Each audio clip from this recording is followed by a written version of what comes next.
verse 22. But the fruit of the Spirit is love, joy, peace, long-suffering, kindness, goodness, faithfulness, gentleness, self-control. Against such there is no law, and those who are Christ have crucified the flesh with its passion and desires. If we live in the Spirit, let us also walk in the Spirit. Let us not become conceited, provoking one another, envying one another. Read Romans chapter 2, verses 1 to 4. Therefore you are inexcusable, O men, whoever you are who judge, for in whatever you judge another, you condemn yourself. For you who judge practice the same things. But we know that the judgment of God is according to truth against those who practice such things. And do you think this, O men, you who judge those who practice such things and doing the same, that you will escape the judgment of God? Or do you despise the riches of His goodness, forbearance, and long-suffering, not knowing that the goodness of God leads you to repentance? Let us all pray. Our God, our Heavenly Father, we thank you for the opportunity that we could study again your word. We thank you for giving us your word as our guide that will help us in knowing you more, that will help us in becoming to be your Son, like Christ, Lord God. Help us as we study your word, give us wisdom, and we pray, Lord God, that through your word it will help us to become clear. It will answer our questions and will help us, Lord God, in loving you more and loving others as well, and helping others love you as well. We commit to you all these things and fill us with your Holy Spirit. In Jesus' name we pray. Amen. You may now take your seat. So these past few months we've been studying the fruit of the Spirit. We have studied love, peace, joy, kindness, and this evening our focus will be on the fruit of the Spirit, which is this in what we have read, long-suffering. So the fruit of the Spirit is a list of 9 virtues provided by the Apostle Paul. Ito siya ang atong gibasa ganihan, no? From love to self-control. And these are the fruit that when we walk in the Spirit, as we are no longer walking in the flesh. The moment that we receive Jesus Christ as our Lord and Savior, we are no longer bounded to the flesh. As we have received Jesus Christ, we have to put our faith and have put our faith to Him as our Lord and Savior. Our fleshly desires are put to death, that we are no longer bounded to commit sin. Mano siya ang i-state sa verses 24. And those who are Christ have crucified the flesh with its passion and desires. So we are no longer bounded. However, the devil continues to deceive us. Moingon siya nga we are still bounded by sin. However, it is already put to death in Christ. The fruit of the Spirit are response to the long list of sinful vices in which a sinner is bounded as he is still in the flesh. So mo siya ang opposite atong giread niya sa verses 22, mo siya ang mga fruit of the Spirit. However, mo siya ang tubag sa katong mga works of the flesh, which is naa siya sa verse 19, which are adultery, fornication, uncleanness, lewdness, idolatry, sorcery, hatred, contentions, jealousies, outbursts of wrath, selfish ambitions, dissensions, and heresies. Daghan kay siya long list of mga works of the flesh. But as Christians, the moment we repented of our sins, put our faith on Jesus Christ as our Savior, the Spirit of God or the Holy Spirit indwells with us, no? So naa ang Spirit sa Ginoo sa toa, naa siya sa 1 Corinthians 3:16. And if we live in the Spirit, sa verse 25, if we live in the Spirit through the Holy Spirit, let us also walk in the Spirit daily as Christians. So verse 25, if we live in the Spirit, let us also walk in the Spirit. So ang fruit of the Spirit, these are the realities that the Spirit of God produces in us. Ang Holy Spirit nga naga-work sa atong kabuhi, no? Naga-produce ni siya og fruit of the Spirit. So these are not standards that we are expected to live up in our own strength or by our own effort. So kaning mga fruit of the Spirit, dili siya kanang checklist nga the moment we became Christian, dapat ingani ko. However, through time, no, gina-work siya sa Ginoo sa atong life according sa ato ang needs. Atong love, joy, peace, long-suffering, kindness, goodness, and faithfulness, gentleness, self-control. So, as we grow up in our relationship with Christ and feed ourselves with His Word and cling to His promise and grace, He produces this fruit of the Spirit in us. As what Paul commanded sa 2 Peter 3:18, but grow in the grace and knowledge of our Lord and Savior Jesus Christ. So our focus for tonight is long-suffering, or sa ubang version pa sa Bible, instead of long-suffering kay patience. So, akong i-search ang definition sa long-suffering kay sa ako at first, bago siya nga term. So, akong i-search ang long-suffering. So, according to Google, it is having or showing patience in spite of troubles, especially those caused by other people. According to Oxford English Dictionary, so long-suffering is patient endurance of provocation or trial, forbearance, and longanimity. And as an adjective, it's patient or bearing despite of troubles or provocation. Sa uban po, hanggang i-search. So, according to Cambridge, a long-suffering person is patient despite being annoyed or insulted regularly over a period of time. According to Merriam-Webster, it is patiently enduring lasting offense or hardship. So, daghang kayo sa mga term. In short, long-suffering is being patient despite kanang maka-experience ta o kanang troubles.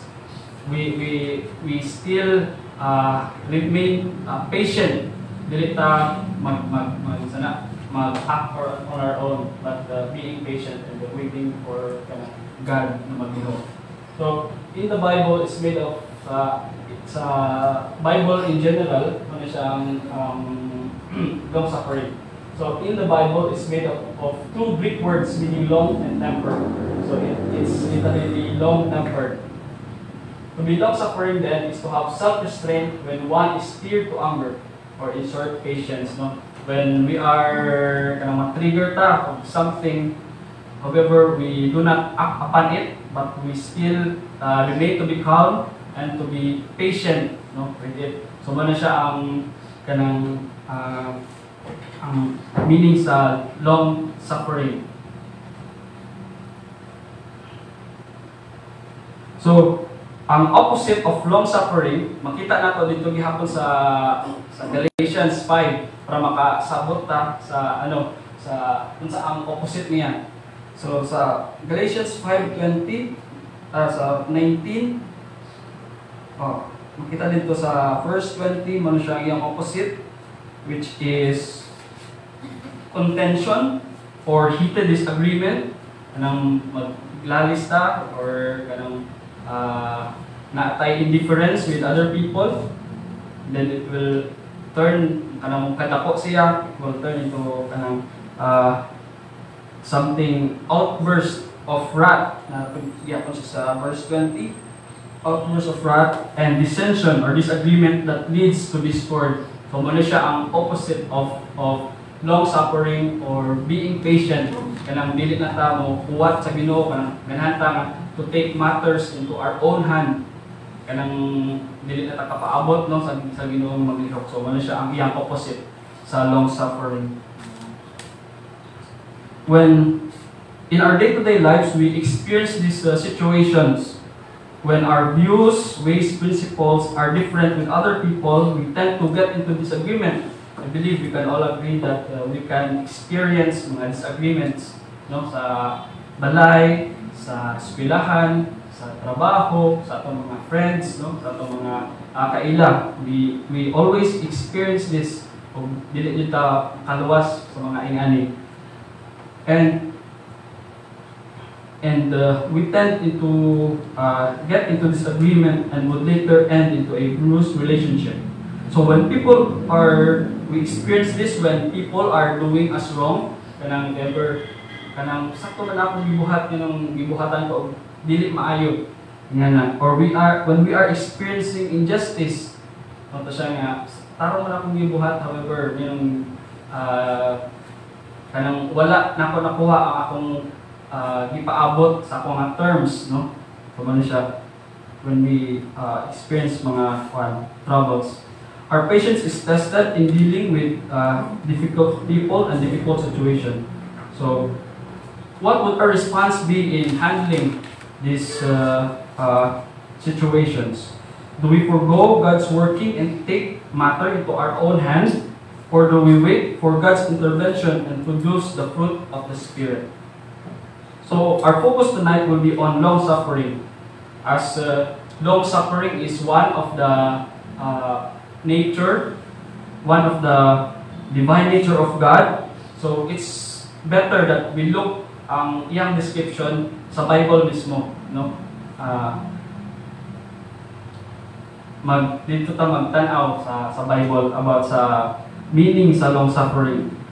So, ang atong focus tonight is on Romans 2, as what I have read earlier about sa pag-display sa Ginoo sa iyang long suffering sa mga tao, sa iyang patient. So in Romans 2 chapter 4, I'll read it again. Or do you despise the riches of His goodness, forbearance, and long suffering, not knowing that the goodness of God leads you to repentance? I mentioned siya o long suffering dali sa Romans 2. But unsa ang nakaingon ni Paul sa Romans 2 nganong nag-extend ang Ginoo og long suffering sa mga tao? Unsa ang mga nabuhat sa mga tao nganong naghisgot si Paul sa long suffering sa Ginoo? It is written sa, let's go back sa previous chapter niya sa chapter 1, Romans chapter 1, from 18 to 32. So, Romans chapter 1, 18 to 32 describe the wrath of God on the unrighteousness of men. So, dili na ko go through and as ayon siya. So, in verse 18 to 20,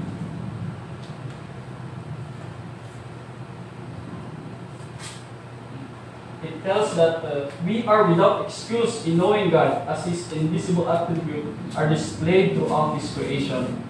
So, the Lady explains Romans chapter 1 verses 18 to 32 ang wrath sa Ginoo, and we are kanang not excuse sa iyang wrath. Later I'll explain nga, no. So verse 19 to 20, because I'll just read verse 18 to 20. For the wrath of God is revealed from heaven against all ungodliness and unrighteousness of men, who suppress the truth in unrighteousness, because what may be known of God is manifest in them. For God has shown it to them, for since the creation of the world, His invisible attributes are clearly seen, being understood by the things that are made, even His external power and Godhead, so that they are without excuse. So, we are without excuse. And in verse 21 is ang response sa tao nga naka-trigger sa Ginoo to display His wrath on top, no? Nga giingon dito sa may chapter 2. I'll read in verse 21. Because although they knew God, they did not glorify Him as God, nor were thankful, but became futile in their thoughts, and their foolish hearts were darkened. Professing to be wise, they became fools, and exchanged the glory of the incorruptible God into an image made like corruptible men, and birds and four-footed animals and creeping things. So, mo to siya ang katong action sa man nganong nakapa-trigger siya sa katong wrath sa Ginoo. First, nana siya sa verse 21a.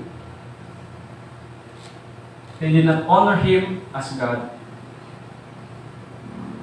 If you'd like, you can open your Bibles to Romans chapter 1 so that you continue what I'm reading.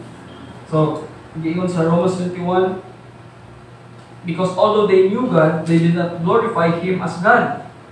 Kanang ang nature sa Ginoo na display nato sa iyang creation, no? Sa tanang tao. Therefore, wala sila excuse to not acknowledge Him as God, to honor Him as God.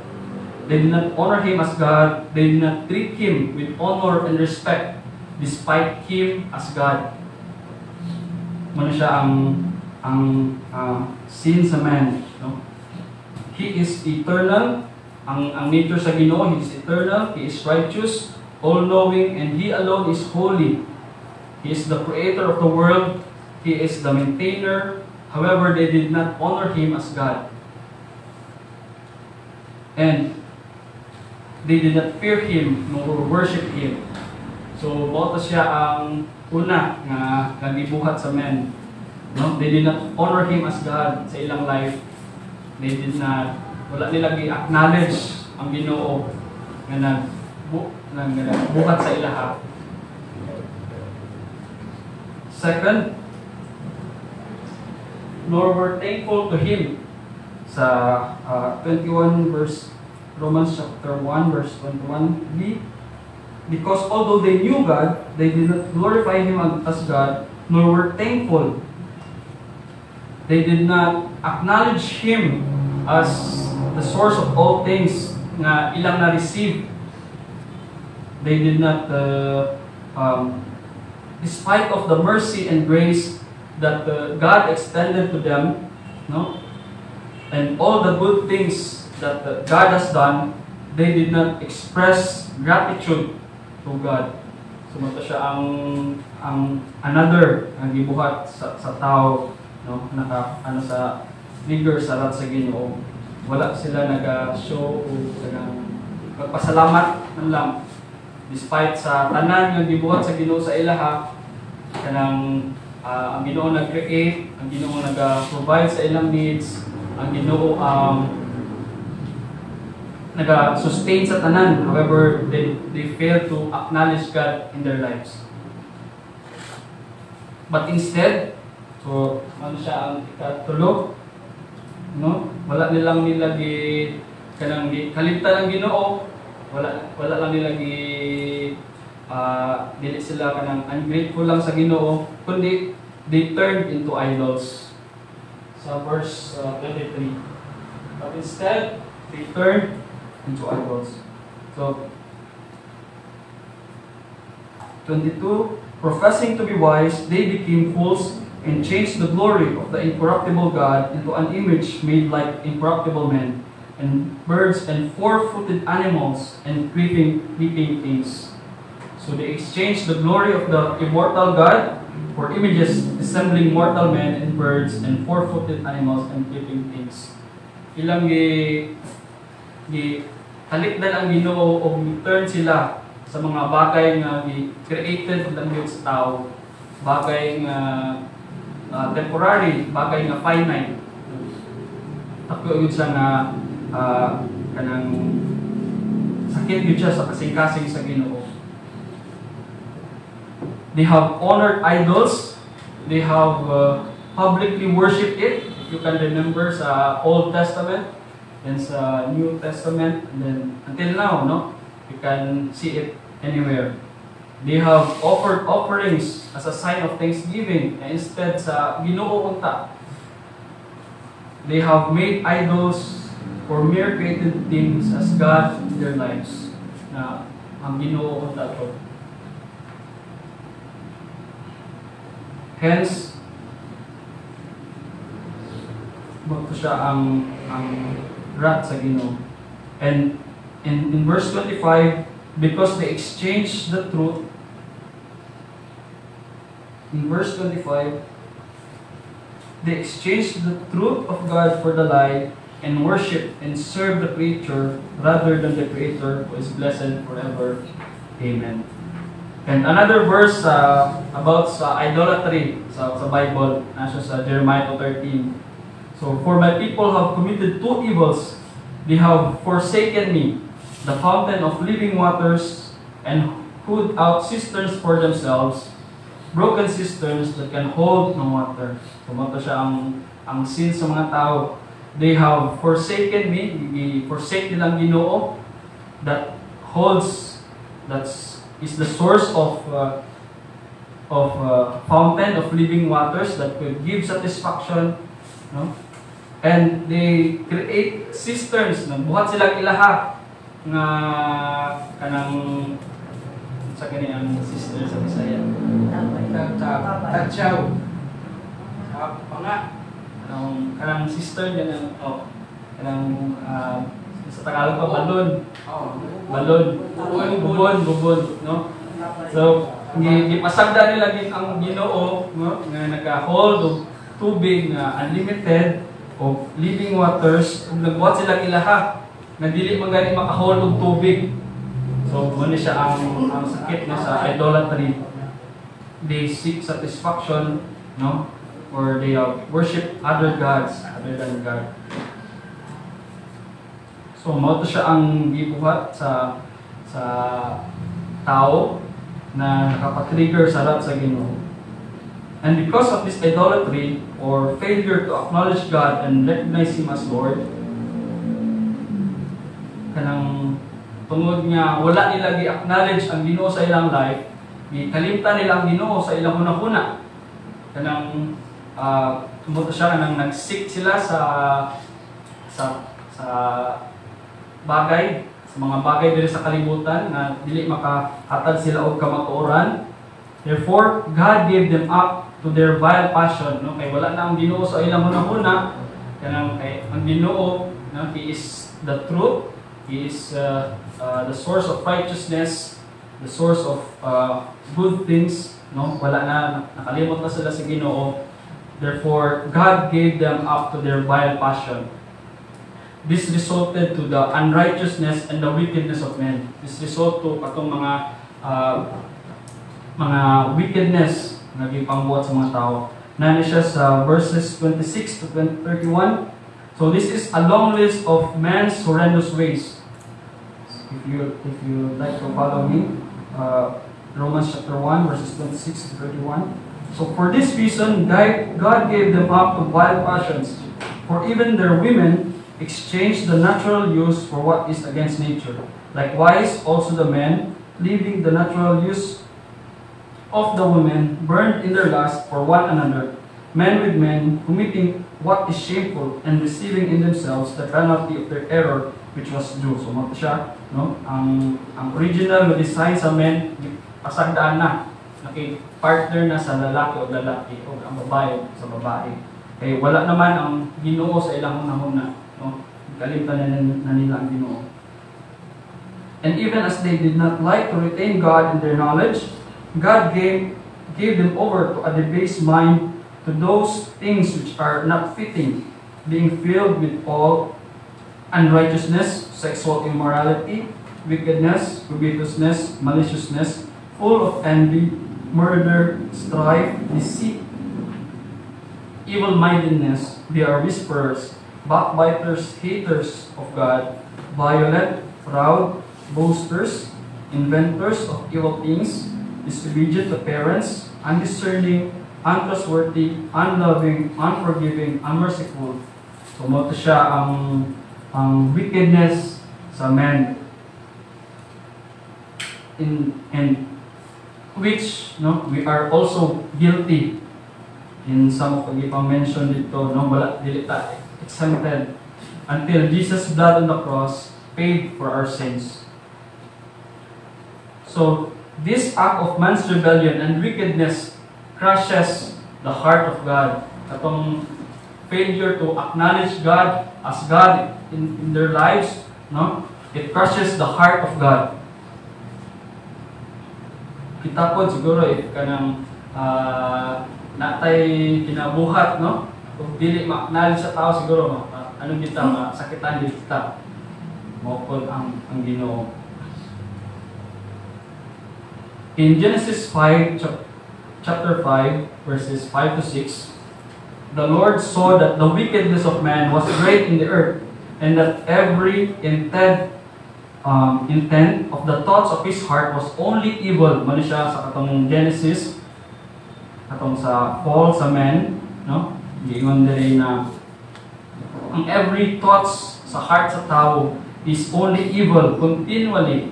And the Lord was sorry that He had made man on the earth, and He was grieved in His heart. No? So, atong ma-imagine ang gi-experience sa Ginoo na betrayal o rebellion sa tao, no? Grabe ang ultimate nga kasakit ato sa Ginoo sa gibuhat sa tao.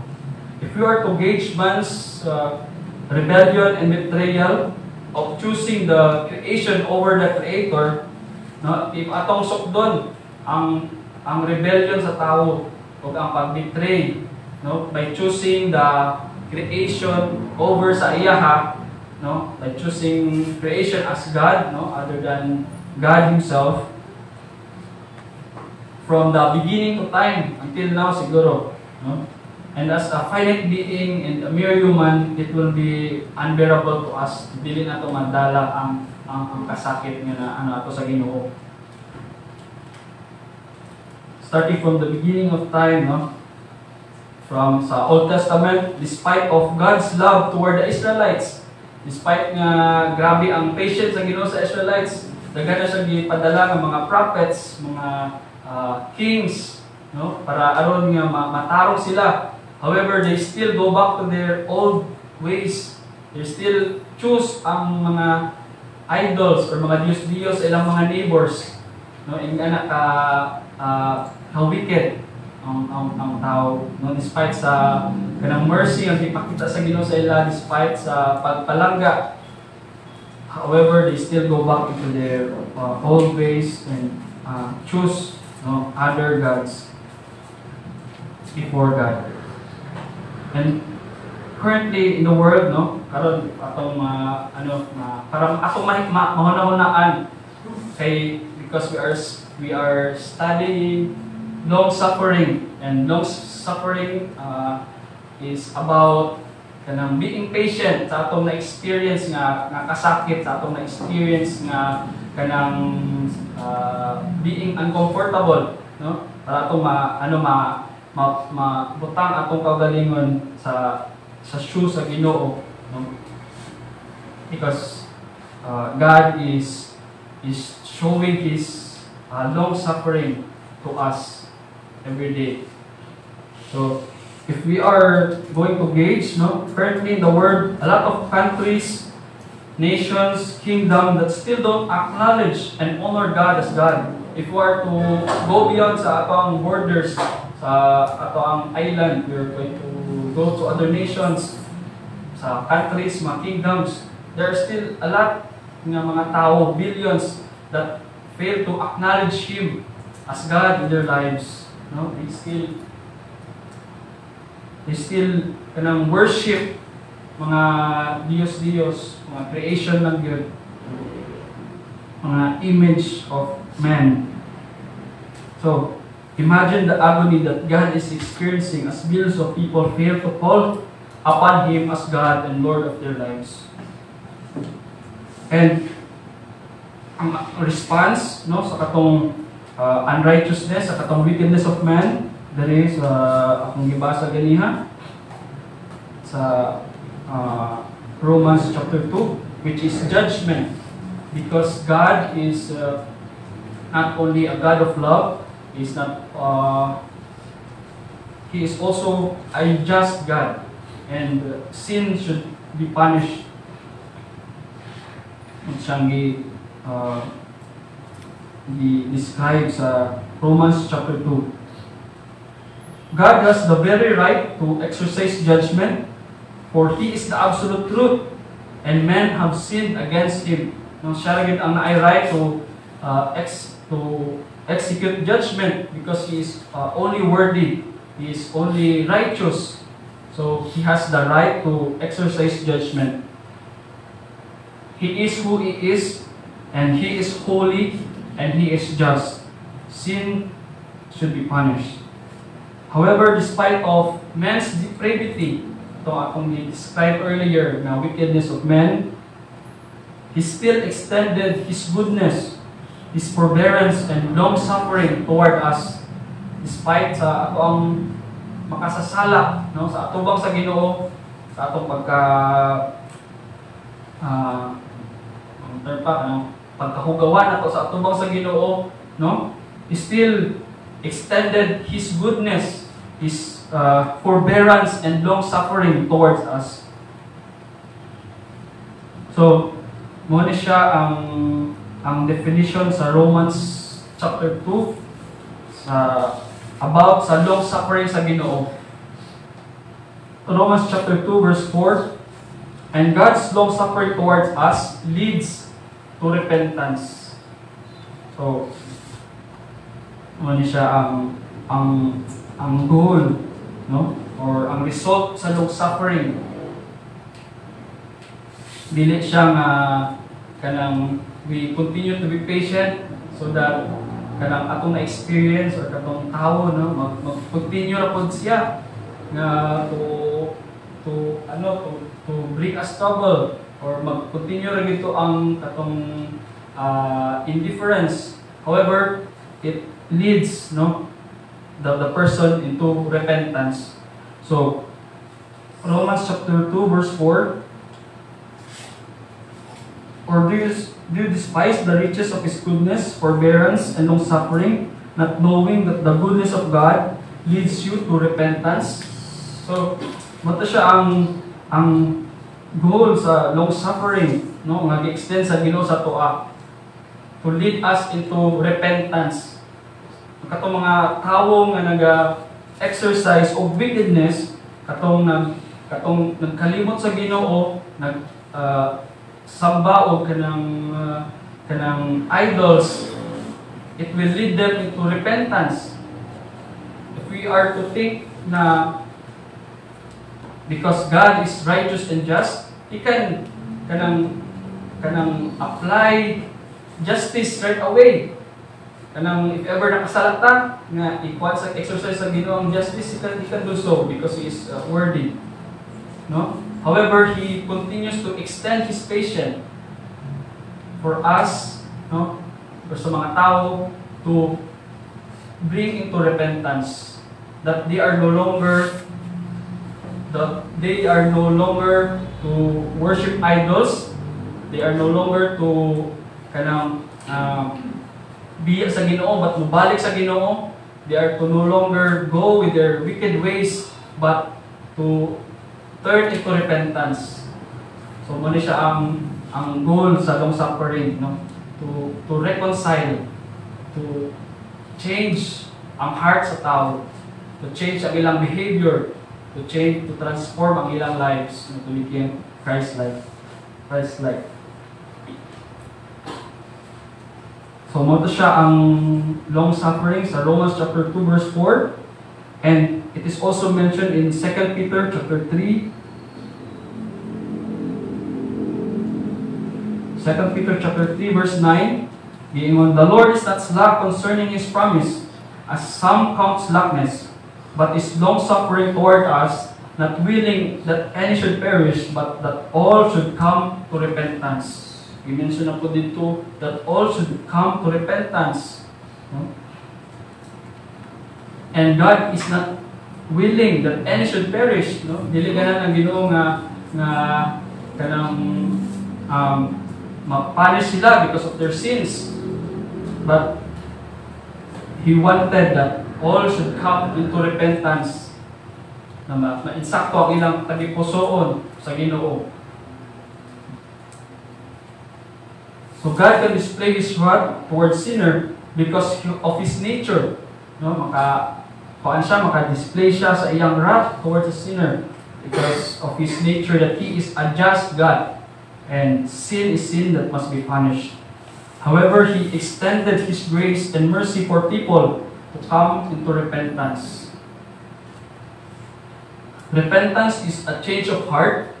Katong heart nga gahi towards sa Ginoo, katong heart nga kanang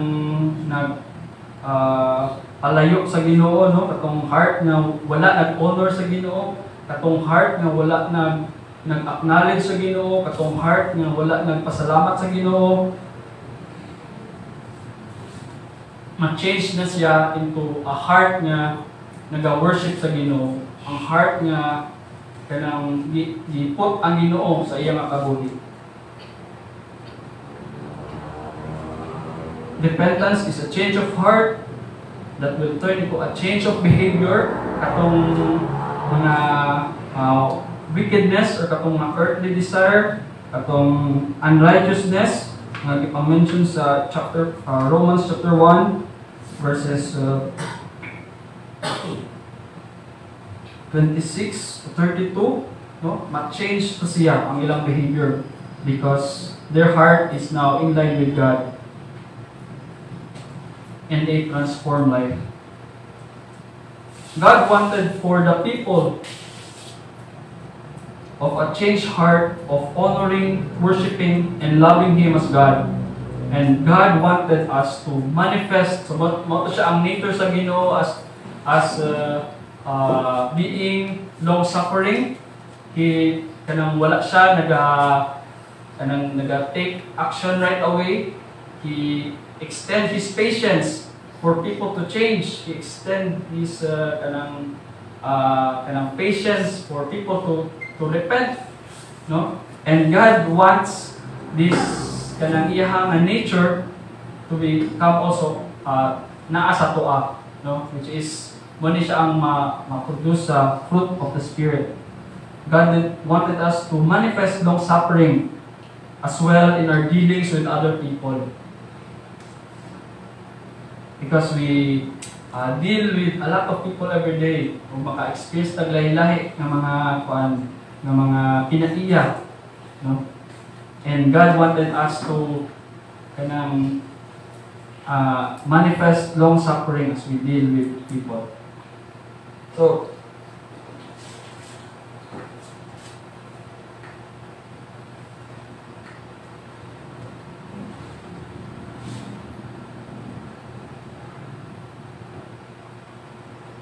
God's, the Bible's definition of long-suffering, it is, kato ganihan ang ay definition sa long-suffering na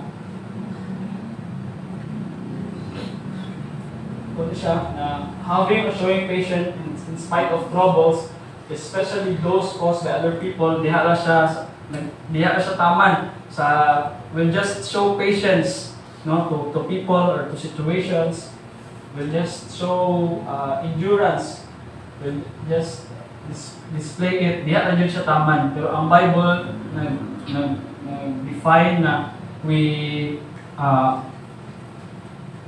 show patience and long-suffering so that it will lead into repentance. It will lead into a change of heart.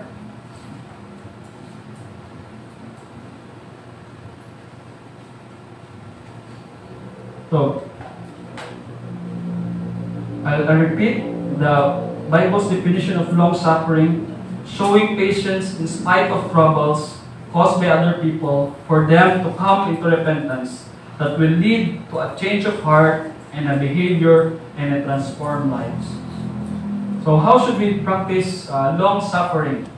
So other than being patient, how should we practice long-suffering? Other than being patient. So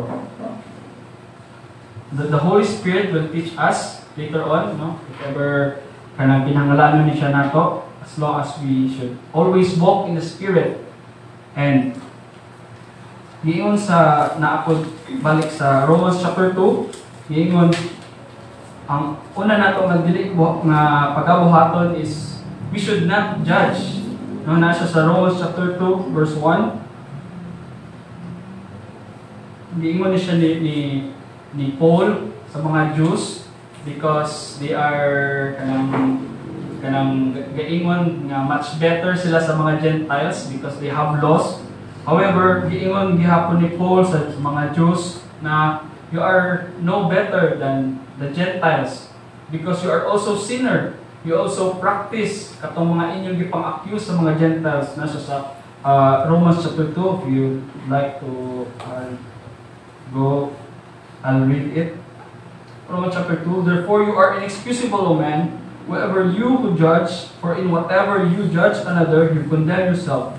For you who judge practice the same things. No? So we also practice the same things.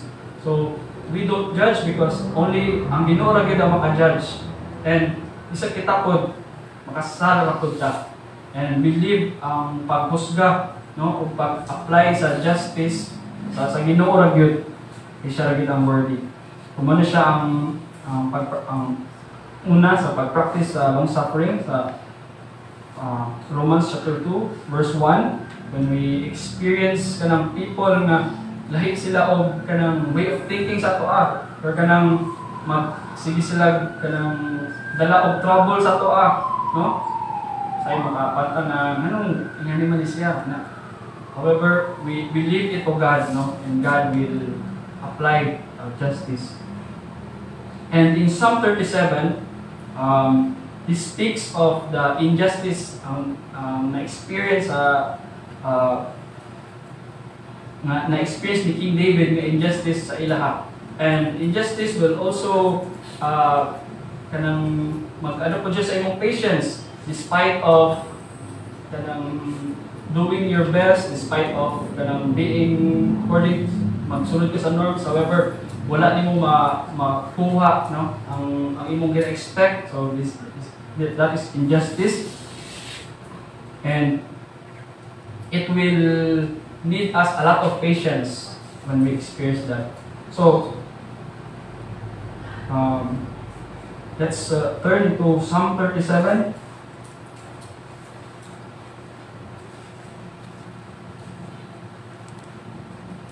So from verse 1 to 8. So if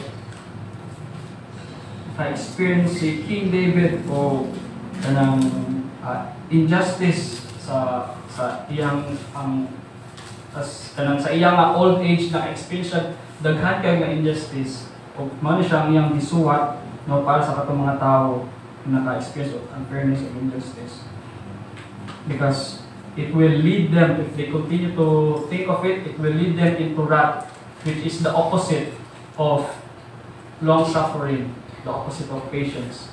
So, second would be to trust in the Lord despite na kanang wala na ta kasabot, no, sa atong na experience, no, wala na ta kasabot na we experience this kind of things na anong nagkalisod ko para sa akong kabuhi na daghan ug na encounter na lisod kay nga situation, lisod kay mga tao, no, but God wanted us to trust in Him.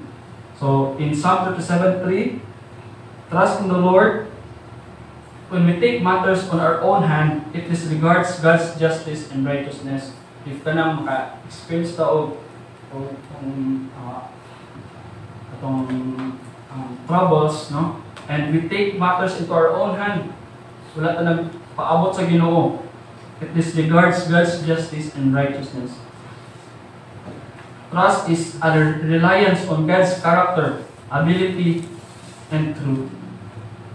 So, mo siya ang second, to trust the Lord sa atong na-experiencehan. However, we should not only trust in the Lord, not passively waiting.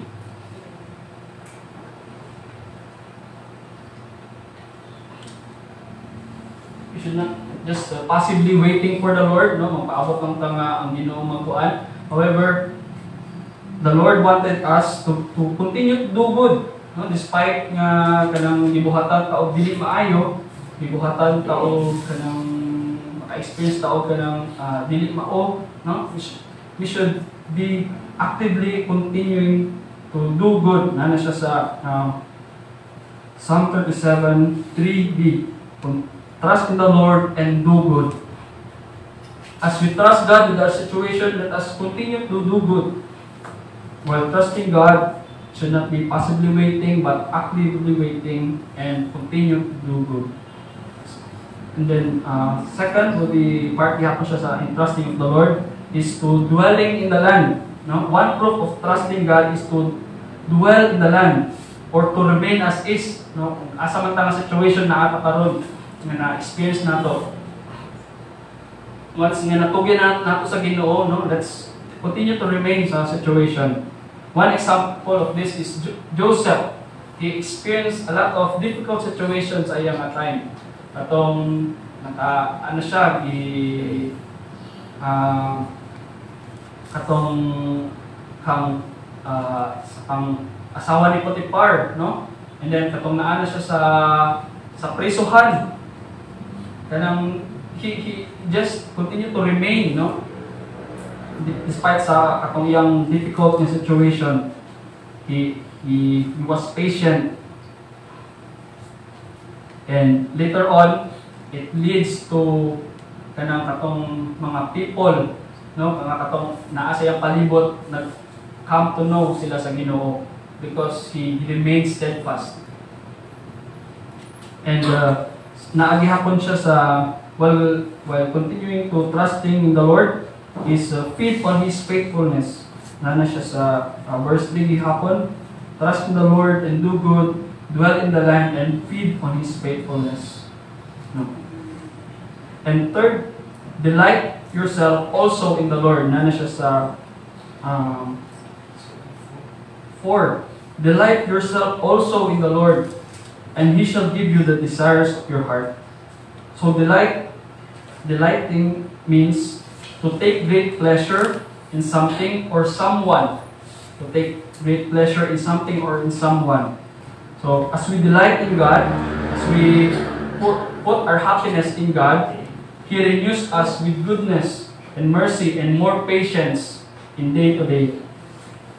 And last, commit your way to the Lord. So verse 5. Commit your way to the Lord. Trust also in Him. Balik na sa trust.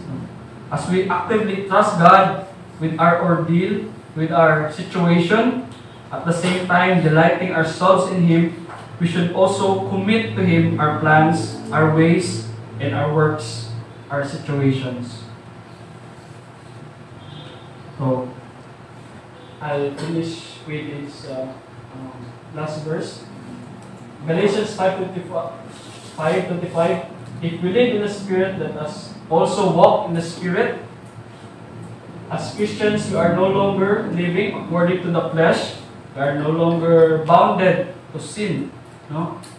So it's flesh which are temporary. Dili lang yun sa kalimutan. But the way we live must be synchronized to what the Holy Spirit's will, and the Spirit's fruit will manifest in us. Let's all pray. Lord God, our Heavenly Father, we thank you for your word that was given to us tonight.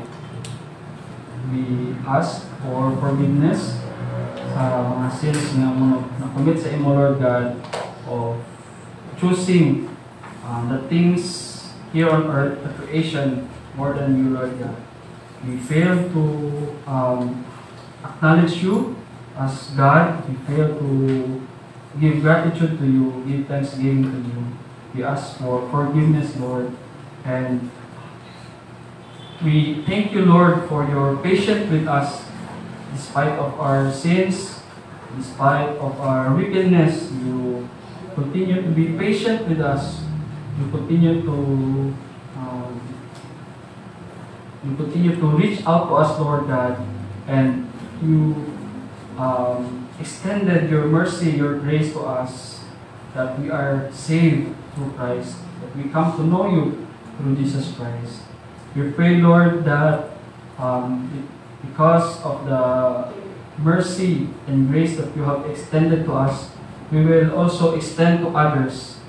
And we pray, Lord, that as we continue to live, we pray that we will live under your grace, under